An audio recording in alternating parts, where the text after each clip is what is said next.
elə bilirlərdi, tək səni gözləmişəm.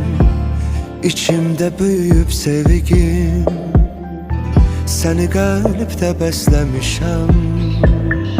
Nəfəsin, sevginin sığalı kimi mən düşüb qəlbinə ruhunu gəzdim.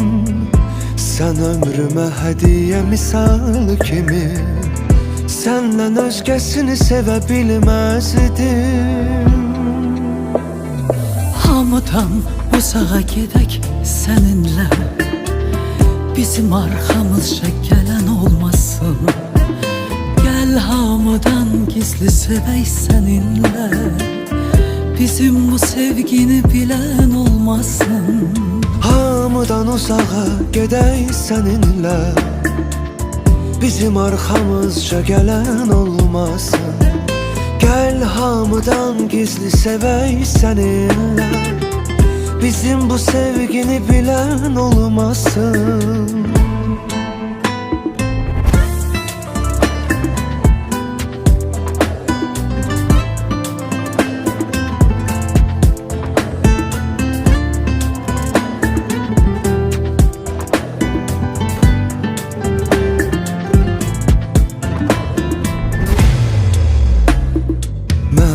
Elə bilirlərdi, tək səni gözləmişəm. İçimdə böyüyüb sevgim, səni qəlbdə bəsləmişəm. Nəfəsin, sevginin sığalı kimi mən düşüb qəlbinə ruhunu gəzdim.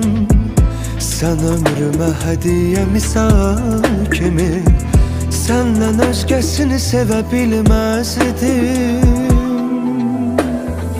Hamıdan uzağa gedək səninlə, bizim arxamızca gələn olmasın.